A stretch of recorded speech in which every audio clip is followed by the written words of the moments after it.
Radio M, l'entretien.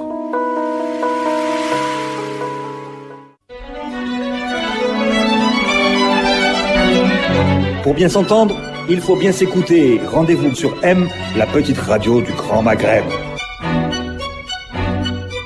Amis auditeurs, bonjour. L'entretien a le plaisir de recevoir aujourd'hui Monsieur Tarek Khedr, auteur de l'affaire Khedr aux éditions Coucou, à l'affaire Khedr, histoire d'un crime d'État impuni. Tarek Khedr, bonjour.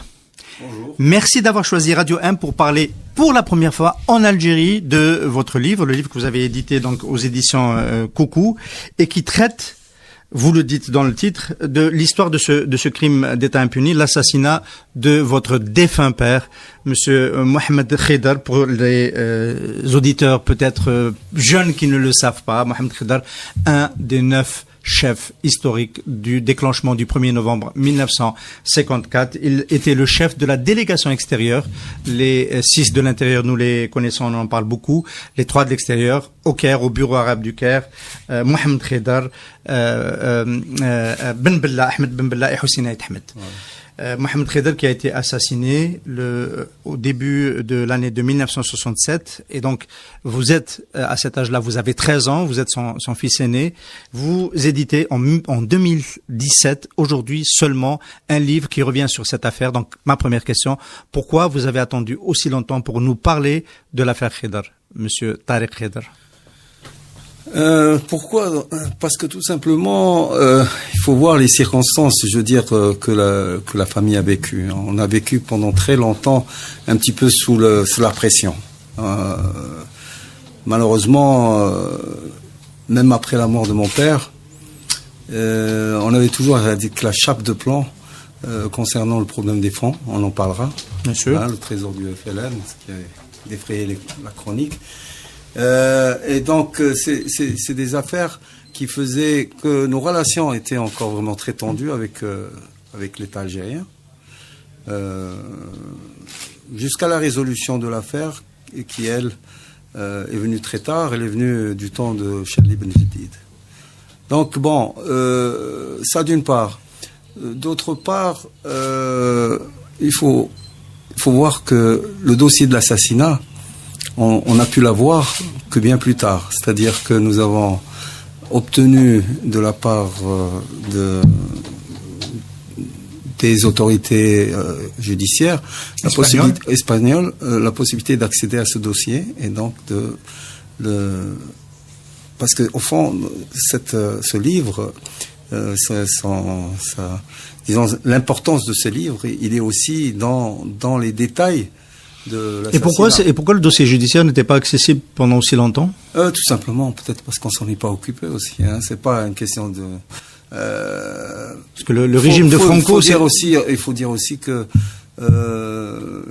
ma mère était très, je veux dire, elle nous couvait beaucoup parce que vu le crime tel qu'elle l'a vécu elle-même, parce qu'elle l'a vécu vraiment de près, elle avait très peur pour nous. Et donc tout ce qui pouvait risquer de créer un problème, elle s'en éloignait, c'est normal. Et forcément, essayer de raconter l'histoire de ce crime. Surtout raconter ça. Voilà. Et ça, c'est un dossier, même quand on l'a eu, il a été mis encore au placard pour l'instant, en attendant peut-être que les choses évoluent.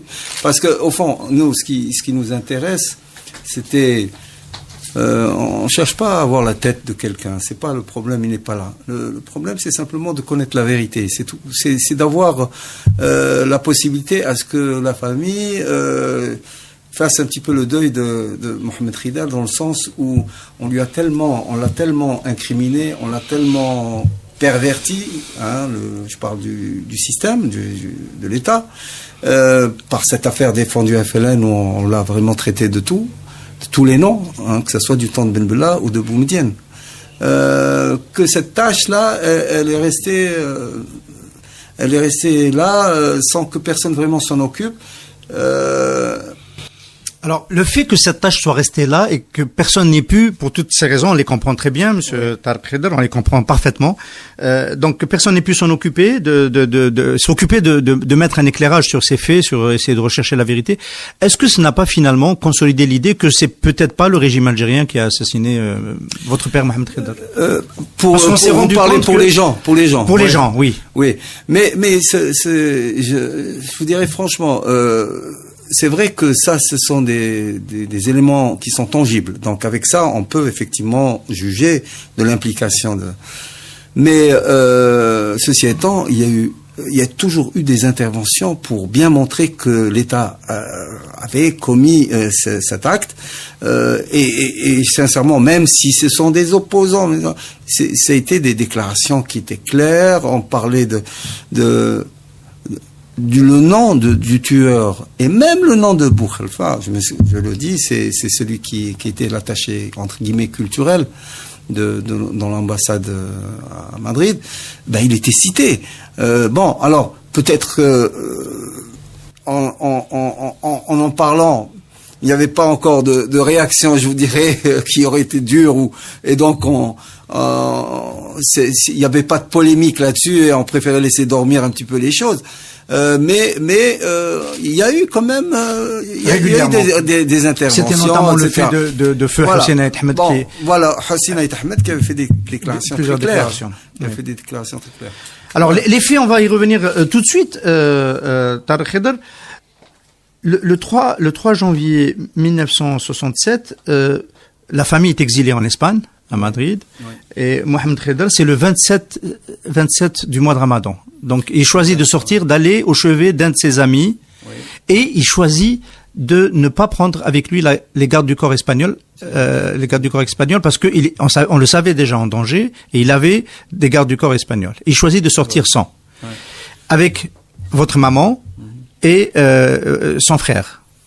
Et non, son beau-frère. C'est le mari de sa sœur. Le mari de sa sœur. Et donc, il est assassiné au bas de la maison. Et très vite, des éléments de l'enquête orientent les soupçons vers l'ambassade d'Algérie à Madrid.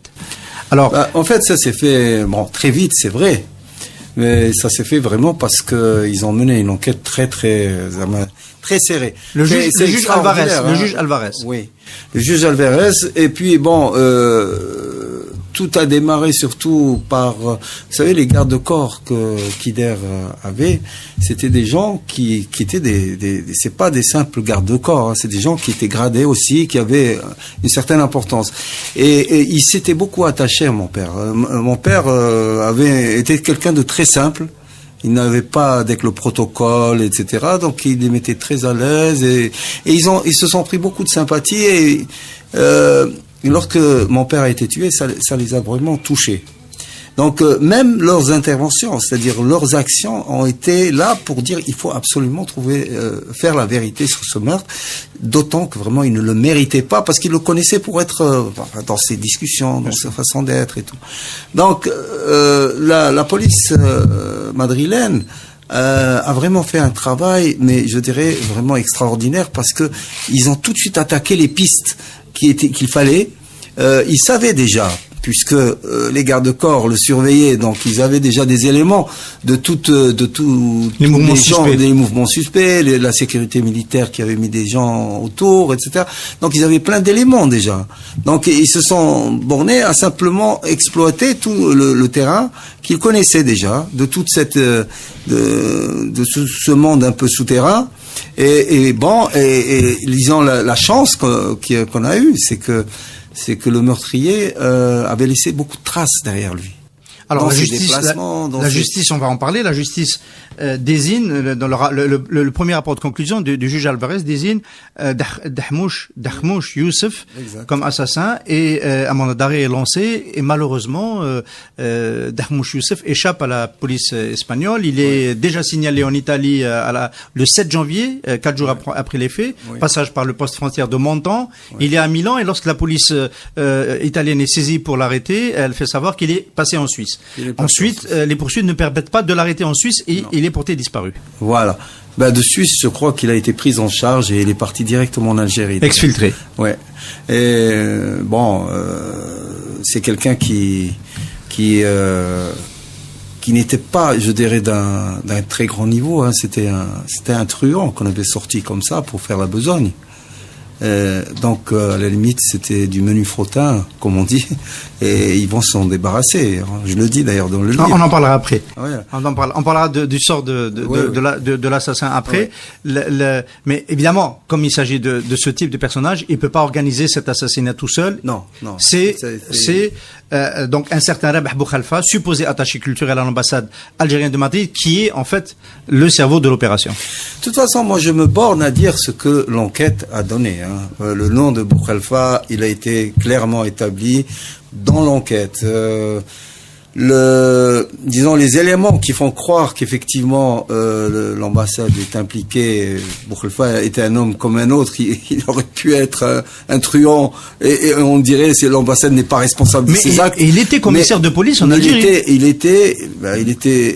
Mais il a été reconnu comme ayant fait partie de la sécurité militaire. C'est quelqu'un, ça je le dis, avec un espion qui avait eu des rapports étroits avec en Algérie pour avoir fait des affaires, et qui avait rencontré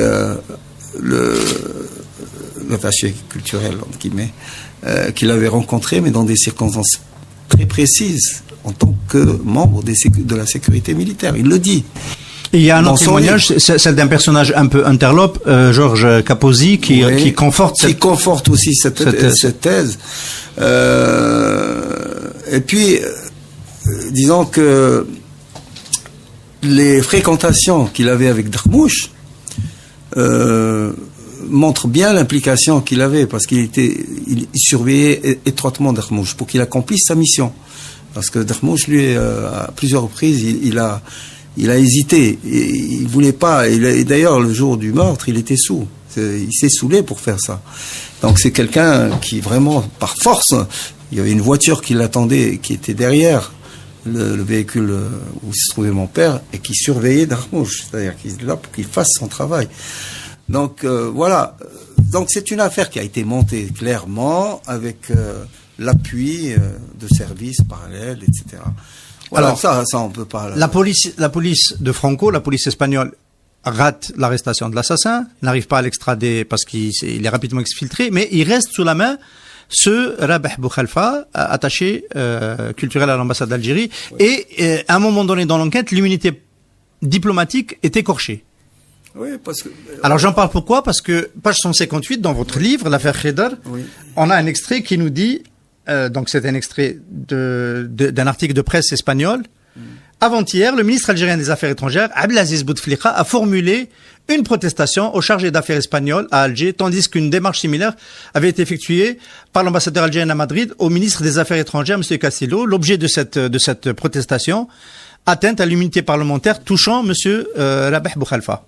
Donc, on peut le dire, le gouvernement algérien était solidaire de l'équipe qui était en place, et M. Abdelaziz Bouteflika a fait son travail de couverture. De couverture. Lui, il était ministre des Affaires étrangères, c'est clair. Lui, il chapeautait toutes les ambassades. Donc, ce qui pouvait se passer dans l'ambassade espagnole, il le savait. Disons que, sans vouloir désigner carrément parce que c'est elle, donc Bouteflika et lui aussi est au courant, etc. Moi, je ne vais pas rentrer dans cette considération. Je dis tout simplement qu'il était responsable de ces ambassades et qu'un des membres de l'ambassade a été accusé et clairement par des éléments concrètes. Le juge l'avait convoqué pour qu'il vienne s'expliquer, donc, et était en contact étroit avec le meurtrier. Donc tout laisse à supposer qu'effectivement il y a toute une filière derrière. Alors ils ont invoqué l'immunité diplomatique. En fait, je crois que même l'immunité diplomatique pouvait ne pas être invoquée parce qu'il ne relevait pas clairement de cette, parce qu'il y a des tranches dans l'ambassade qui peuvent être le consul, le premier attaché, le premier secrétaire. Ah. Bon, là, ils ont imposé cette idée à la justice espagnole parce qu'ils ne voulaient pas, ils voulaient échapper à l'interrogatoire. C'est une couverture qu'ils ont sorti comme ça. Mais le fait même que l'État c'est ça qui est contradictoire, je dirais, entre guillemets. On parle quand même d'une personnalité algérienne. Même s'il était opposant, c'est quelqu'un qui avait, je dirais, par l'histoire et par l'indépendance que nous avons obtenue, il a eu un rôle primordial avec d'autres. L'État algérien, si c'était un État qui se dit être vis-à-vis des citoyens, de ses propres citoyens, un État qui est là pour protéger ses citoyens, il ne va pas aller contre, si on veut, de participer à l'enquête. De participer à l'enquête. On laisse faire et on dit bon, mais si on n'a rien à se reprocher, qu'il soit interrogé. Dans la même veine, vous consacrez un chapitre émouvant dans ce livre aux funérailles à Casablanca. Oui. Avec le drapeau algérien et le drapeau marocain unis, les grands leaders du nationalisme marocain aux côtés des leaders algériens et aucun représentant algérien à ces funérailles. Ça a été des consignes qui ont été données, donc ça aussi c'est un élément qui est important, mais c'est des consignes qui ont été données à leurs ambassades, à leurs consulats, etc., que personne ne devait assister à cet enterrement. Et donc, si on décide une chose comme ça, c'est qu'on se reproche quelque chose, ou j'en sais rien. Enfin, l'essentiel, c'est pas normal. C'est pas normal. C'est pas normal. Voilà. C'est moins qu'on puisse dire. Alors, finalement, comment Rabah Boukhalifa s'en sort? S'en sort-il à Madrid? Il échappe à l'enquête. Oui, il échappe à l'enquête, donc l'affaire l'immunité parlementaire, il était là parce que en fait, dès le moment où je pense l'État algérien s'est rendu compte que l'affaire a été très vite et que les éléments se amenaient justement à ce que on a trouvé l'assassin, on a trouvé la filière Boukhalifa, etc. Ça peut aller encore plus loin. Ils ont fait pression. C'est là que vraiment il y a eu des interventions musclées de la part de l'État algérien vis-à-vis d'État à État. Il faut arrêter ça. On a des relations entre nous. Il y avait des contrats de gaz, etc. Il ne faut pas remettre en question nos accords, nos radis pour un problème comme celui-là. Donc pour raison d'État, si on veut, il y a eu une intervention de la part de l'État pour arrêter l'affaire. Bien sûr, il fallait trouver le meurtrier et ils ont lancé un mandat pour le trouver. Ils l'ont pas trouvé, mais très vite, si on veut, on en est venu à la conscience en disant, voilà, vous avez lu d'ailleurs, vu que nous n'avons pas pu arrêter le principal concerné, c'est-à-dire le meurtrier, vu que on considère que c'est une affaire close. Alors vous, par contre, vous avez continué à suivre la trace d'Ahmouch Youssef et vous dites dans le livre qu'il a bizarrement glissé au passage d'un char pendant une opération à Sidi Bel Abbès. Ouais. Alors d'abord c'est une fin abominable. Abominable. Et puis d'où vous tenez cette information? Je l'ai eu d'une information d'un livre qui a été écrit par justement l'espion espagnol, qui avait d'ailleurs, c'est un livre qui a été interdit à un moment donné, qui raconte beaucoup de choses et le titre c'était Signe, je crois que je l'ai noté dans. Oui, il est en bas de page. Il est mentionné en bas de page. Ce livre, il reprend le problème de l'assassinat de Kider, parce que lui-même a été accusé par les autorités espagnoles peut-être d'avoir participé à cet assassinat. Il va être convoqué par ses supérieurs pour lui dire, il faut vous expliquer, est-ce que vous étiez là à telle date, etc. Donc ils ont enquêté sur lui. Mais ils se sont rendus compte qu'en fait, donc ils lui ont demandé de travailler sur cette affaire. Et donc lui, il va faire des recherches, etc. Il va suivre l'affaire. Il dit dans son livre qu'il connaissait très bien Kider, etc., qu'il y avait l'affaire des fonds, que tout le monde était braqué sur les fonds, etc.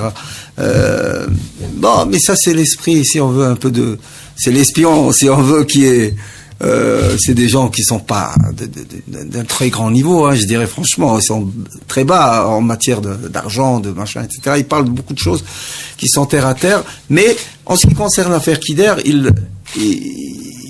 ayant suivi c'est lui d'ailleurs qui dira, qui s'exclamera quand il verra Boukhlifa. Quand il va le voir, il va dire ah Titus, il a appelé Titus par son nom de code, son nom de code, exactement. Donc il a suivi toute l'affaire et la piste de Darmouche, pour les informations qu'il a eues, c'est lui qui informe, qui dit que il a été donc envoyé en Algérie, c'est là-bas, et on l'a invité pour participer à un défilé militaire. À Sidi Bel Abbès. Voilà, Sidi Bel Abbès, et bon, il n'en est pas sorti vivant, puisque par accident. Mais ça, c'est très difficile de voir un char par accident je sais pas comment est-ce qu'il aurait fait. Se faire écraser par un char. Voilà, tout à fait. Mais ça, c'est une information que j'ai eue par ce livre. Mais sinon, on n'a plus de traces de Mouch Youssef au-delà de cette date-là. Au-delà de cette date, on n'a pas de traces, effectivement. Alors bon, ça pourrait être véridique. Ça pourrait être véridique. Vous n'avez pas cherché à le confirmer, outre mesure? Non, pas du tout. Pas du tout. Très bien. Alors, cette affaire du fameux trésor du FLN qui, effectivement, a pesé sur la vie de votre père et sur la vie de votre famille, par incidence. On va en 2 mots résumer cela à nos amis auditeurs. Mohamed Khedr, au moment de l'indépendance, est membre du bureau politique du FLN, on dit le bureau politique de Tlemcen, parce qu'il y a eu cette fameuse scission dans la direction de la révolution entre le GPRA et le bureau politique qu'on appelle de Tlemcen, qui a réuni une partie de la direction de la révolution. Et il est désigné trésorier, il est confirmé dans ce poste un peu plus tard à Alger, et il est secrétaire général, évidemment. Deuxième personnage de l'État algérien, c'est très important. On peut dire deuxième, comme on pourrait dire premier. Comme on pourrait dire premier. Parce qu'en système là, de parti unique. Le parti était un système de parti unique. Voilà. Et Mohamed Khedr gère donc ce trésor. Vous citez Daniel Ben Younes, le frère de l'ex-ministre Amara Ben Younes, qui dit qu'au moment de l'indépendance en 62, le trésor du FLN c'était 7 milliards de centimes. À l'époque, c'est énorme, hein, 7 milliards de centimes, évidemment. Oui, bien sûr, c'est important. Mais disons que le chiffre n'a jamais été vraiment clairement établi, parce que même mon père, il se jouait d'eux en disant c'est peut-être 5 milliards, mais ça peut être plus, comme ça peut être moins. C'était pas le débat. Oui. Le débat n'était pas là. Mais enfin, oui. Alors, il y a le congrès d'avril 2064 à la salle l'Afrique, et malheureusement, quelques semaines auparavant, Mohamed Khedr rentre en conflit avec Ahmed Ben Bella. Il choisit de ne pas... En fait, c'était une année avant. Déjà. Une année avant. En avril 63, déjà, il avait démissionné de son poste de secrétaire général. Parce qu'il avait déjà, ses idées étaient bien arrêtées en ce qui concerne le rôle du parti. Ce que Ben Bella, lui, tenait à cœur, c'était qu'il contrôle ce parti, qu'il n'aille pas, si on veut, que le parti soit un parti d'avant-garde, dans le sens où il serait doté de personnes qui seraient acquis disons des bénioui, si vous voulez. C'est des gens qui... Alors que mon père avait une vision beaucoup plus large. Pour lui, le parti, il est unique, d'accord, on l'a décidé. Mais il peut être multicourant, et il fallait qu'il le soit, parce que disons que Kider avait cette qualité. Pour moi, c'est une qualité, et c'est dommage, on en manque beaucoup aujourd'hui. C'est que c'était quelqu'un qui rapprochait. Un fédérateur. Un fédérateur. Il était là, et il l'a prouvé d'ailleurs après, quand il y a eu disons, à l'après-indépendance, quand il y a eu la recherche du pouvoir. Le fameux été 62. Oui, été 62. Et lui, il a été vraiment la pièce maîtresse.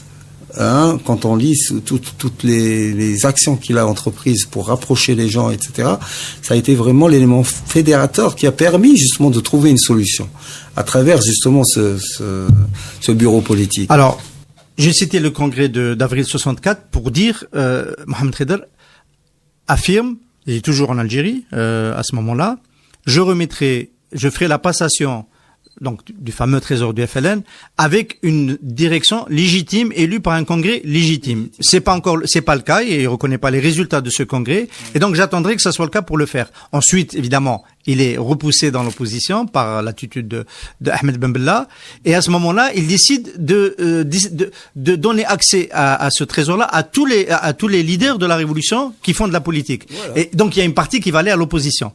Est-ce que vous considérez que c'est ça qui a précipité sa disparition? Je pense pas. Sincèrement, c'est pas tellement les fonds qui sont. Tout opposant, s'il n'a que de l'argent avec lui, s'il n'a pas l'envergure et les actions fédératives justement de cette opposition, parce que il fallait pas qu'il soit seul. Il est opposant, d'accord, mais il faut qu'il ait auprès de lui d'autres personnes qui sont là. Et c'était le cas.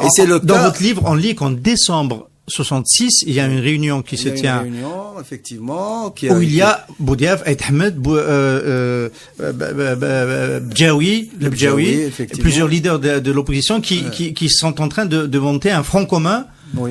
Contre le pouvoir de Boumediene. On peut rappeler qu'en décembre 66, le pouvoir de Boumediene est encore chevrotant. Il est pas encore bien installé. Oui, tout à fait. Alors à ce moment-là, c'est peut-être encore plus cela qui a. Moi, je pense que c'est surtout ça. Bien sûr que l'argent, c'est le nerf de la guerre. Comme on dit, il va aider beaucoup. Hein. Il faut pas dénigrer. Hein. Mais disons que à un moment donné, d'ailleurs, Kider l'a dit lui-même. À un moment donné, il a cherché carrément à se dessaisir de ce boulet, comme il disait, parce que c'était quand même aussi à l'inverse. Hein, c'est à double tranchant. C'est à double tranchant, évidemment. Parce que, évidemment, on a le salissé. Donc, si vous voulez, l'opposition avait on entendait parler d'eux comme s'ils étaient là pour profiter, et c'est tout. Donc ça, c'était le côté un peu. Alors, il négatif. y a quelque chose dans votre livre qui m'a particulièrement interpellé. C'est cette opération que, sur le conseil de François Genot, l'ami financier du FLN, votre père fait pour le compte de l'Algérie, du FLN et de l'Algérie, c'est l'acquisition de l'Arab Bank à Zurich. Avec une partie des fonds du FLN. C'est extrêmement moderne, cela. Oui. Disons que, voilà, même Genot le dit, Kider, après l'indépendance, avait pour souci d'essayer d'attaquer, si on veut, de front le développement du pays en lui dotant d'instruments financiers. On était quand même on était entouré par surtout la France, qui s'imposait par ses moyens et par toutes les institutions financières. C'était des Français qui étaient là. Donc il fallait essayer de créer justement une chaîne. De se doter d'instruments. Et donc il y a eu les fonds, bien sûr, du FLN qui ont permis, lui, les a concentrés à la BCA qui se trouvait à Genève. Et d'un autre côté, il fallait créer une autre entité, mais qui soit nationale. Et c'est la BPA, c'est la Banque Populaire Algérienne, qu'ils vont créer à Alger, avec les fonds avec les fonds du FLN. Parce qu'en fait, le capital n'était pas très élevé, c'était, je crois, à l'époque 1 million de francs. Mais c'était intentionnel, parce qu'il fallait pas attirer l'attention des banques. Fallait pas créer, si on veut, parce que là, tout le monde était à l'affût. Qu'est-ce qu'ils sont en train de faire? On peut dire que donc il a créé la première banque algérienne à l'étranger qui a permis de syndiquer des financements d'opérations de développement. Exactement, tout à fait. C'était le but. Et il y a eu une opération qui était vraiment, sur laquelle il a sauté dessus. C'était l'occasion de pouvoir essayer de faire quelque chose. C'était le fameux projet du 3e oléoduc qui devait être fait. Là, les sociétés pétrolières avaient fait une demande pour investir dans cet oléoduc, dans ces pipelines, et ils avaient imposé, si on veut, à Ben Bella, l'idée que s'il faisait ce projet, l'Algérie n'allait avoir que 13% Donc, si on veut, on imposait à un État qui était souverain sur son sol de ne pas avoir au moins la majorité. Et c'était pas encore le moment. Hein, ils étaient trop puissants par rapport et l'Algérie était trop faible. Donc là, Kider, vu que il y avait cet instrument bancaire qui était à l'étranger, il y avait aussi des relations qu'il avait, il faut pas oublier qu'Hiller, après, quand il était au Caire, a serpenté les pays arabes. Il a été dans la plupart en Syrie, en Arabie Saoudite. Donc il les connaissait très bien. Et il y avait aussi dans l'équipe bancaire, si on veut, un certain Zouher Mardam qui était avec les Émirats et avec l'Arabie Saoudite, qui était un des conseillers financiers. Donc l'occasion était là pour peut-être trouver l'argent chez nos frères arabes, comme on dit. Ça, c'est pour le financement. Et puis, pour le côté technique, Genoud était quelqu'un qui était aussi très introduit au niveau des industriels, surtout les industriels allemands. Et il a pu trouver justement l'industriel qui était prêt à foncer dans cette affaire. Le troisième oléoduc algérien. Alors, pendant que Mohamed Khédal était accusé par Alger d'être à la tête du trésor du FLN, de l'avoir détourné à des fins quasiment personnelles, vous, notamment après son décès, mais même avant, vous avez vécu chichement. On a des pages très très expressives dans ce livre, qui nous montrent toute la difficulté, notamment après l'expulsion de Suisse, le séjour en exil au Maroc. C'était pas évident.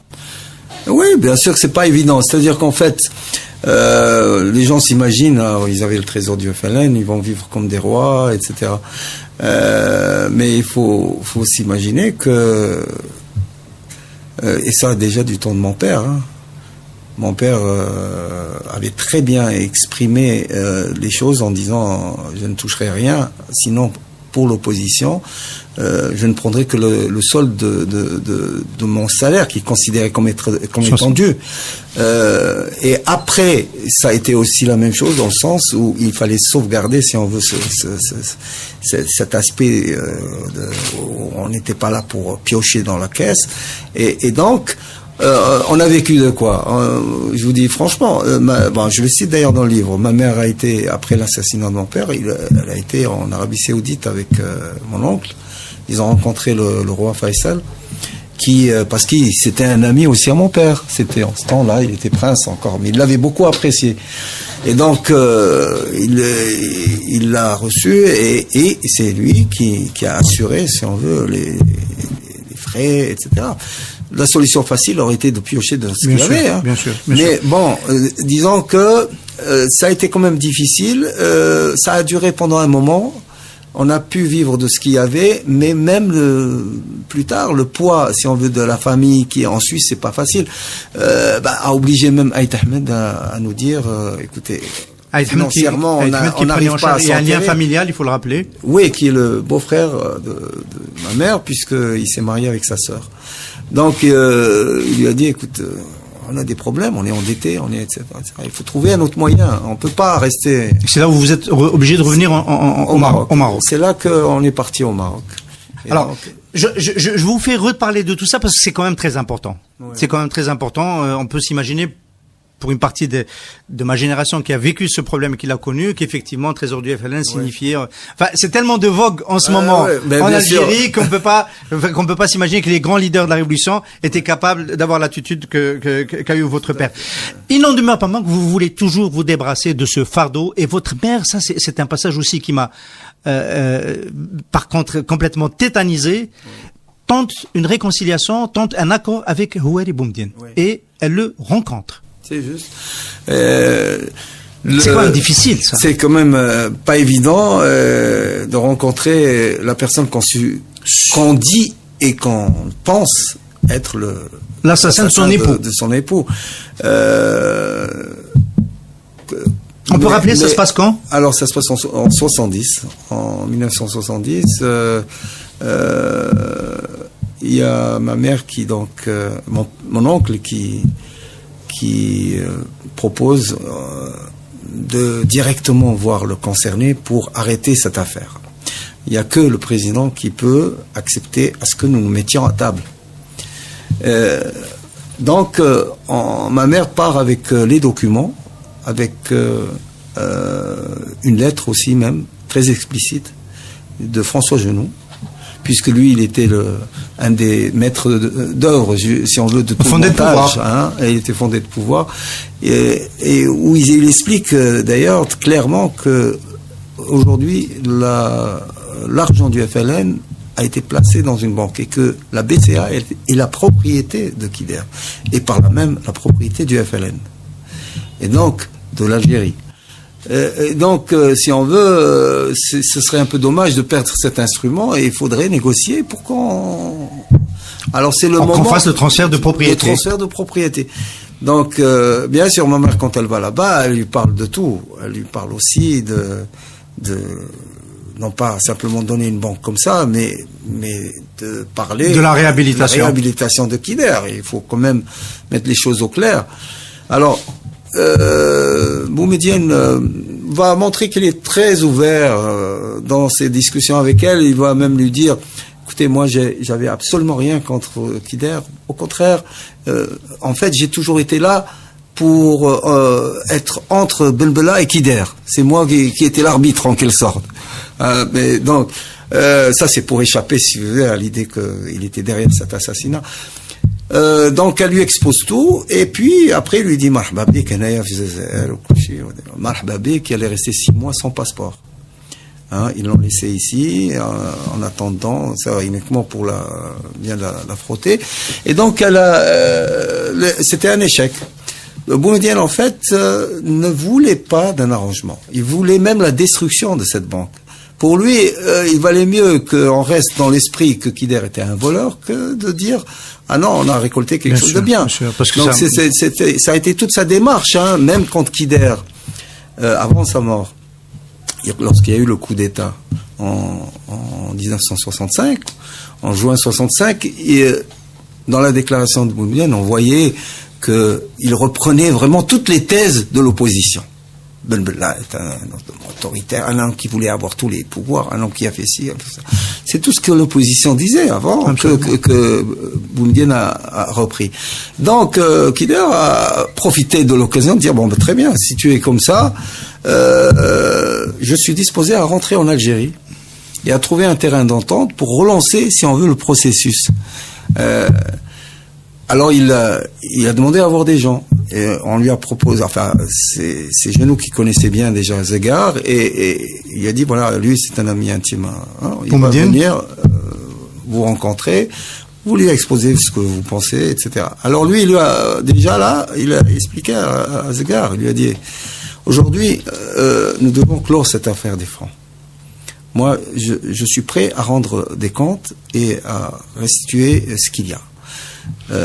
Il faut simplement que j'aie l'engagement de la part de Boumedienne que nous allons travailler dans un sens qui est celui de notre combat, c'est-à-dire chercher à ce que la démocratie s'installe et que les prisonniers politiques soient libérés. Ce n'était pas malheureusement la feuille de route de Houari Boumedienne. Un échec là aussi. Alors finalement, l'accord intervient dans les années 80 avec 79 dès l'arrivée de Chadli Benjedid. Voilà, c'était je dirais une occasion parce que Benjedid était beaucoup plus ouvert. Déjà avant le Alors, on peut dire tout de suite, l'accord, aurait pu se faire du temps de Boumedienne, c'est la proposition que François Genoux a fait, c'est la transfert de propriété qui s'est fait, à peu près dans les mêmes termes. Disons, du temps de Boumedienne, il y a eu, des rapprochements disons, on peut pas présumer qu'on aurait vraiment abouti avec lui. Parce qu'il était il avait toujours une idée fixe. Mais, avec Benjedid, c'était différent. C'était une page qui se tournait, je veux dire, c'est pas Boumedienne, c'est pas lui, c'est pas lui l'assassin, c'était plus facile. C'est un autre régime, c'est plus facile. On peut rappeler qu'il a élargi aussi, élargi Ben Bella. Oui, et puis c'était déjà l'idée du multipartisme, il y avait beaucoup d'éléments. Alors pourquoi la réhabilitation, elle, n'intervient que en 93? Après le décès de Boudiaf, on aurait pu penser que Boudiaf fasse la réhabilitation. D'ailleurs, 6 mois quand il est arrivé. Oui, il n'a pas eu le temps. Hein. Il n'a pas eu le temps. Franchement, c'était très rapide. Il avait à faire beaucoup de choses à la Évidemment. fois. C'était pas évident. Sincèrement, on n'a même pas eu le temps de le voir aussi. Alors, pour dire, c'était pas peut-être la mauvaise volonté, mais il avait assez de chats à fouetter.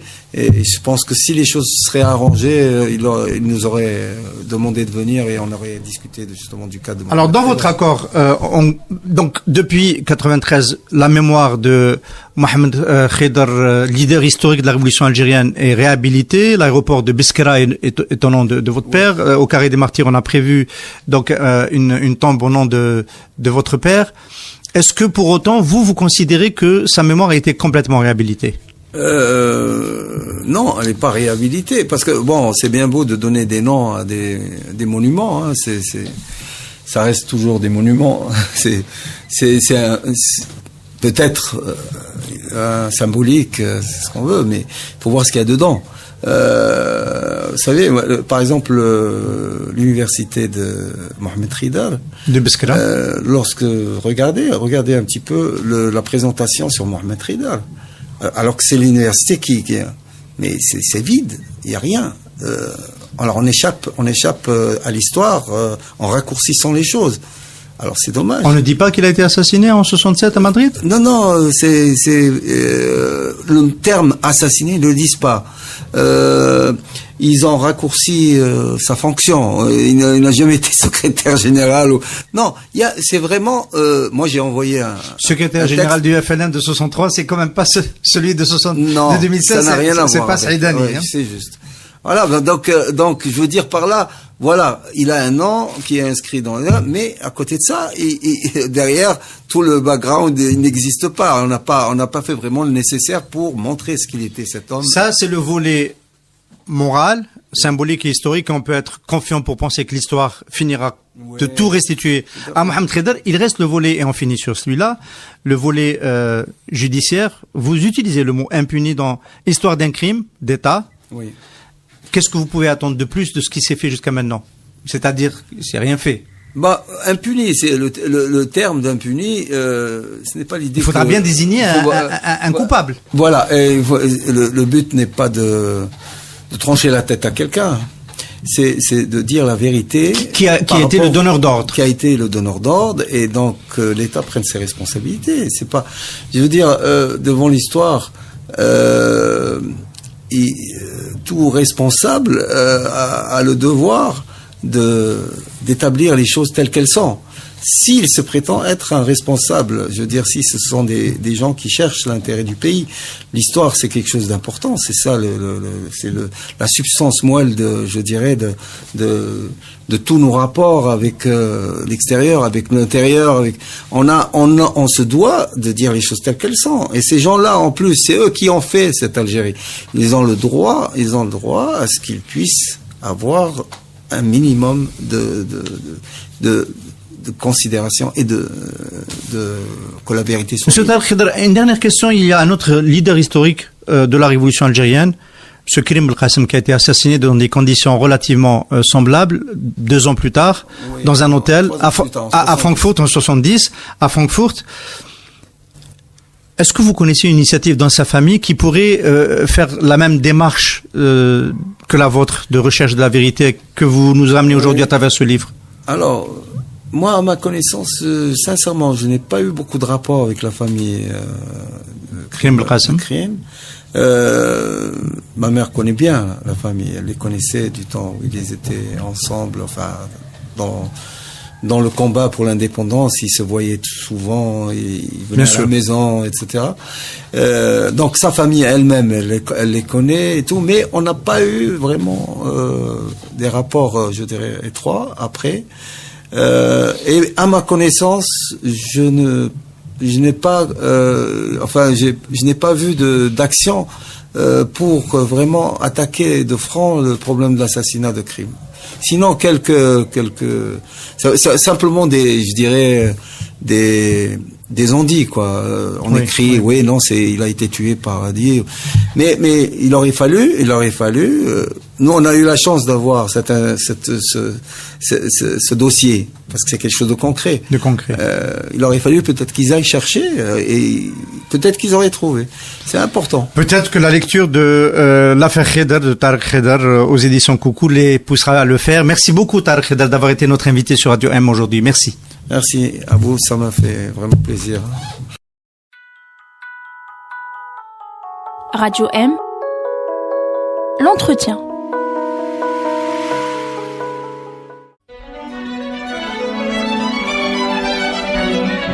Pour bien s'entendre, il faut bien s'écouter. Rendez-vous sur M, la petite radio du Grand Maghreb.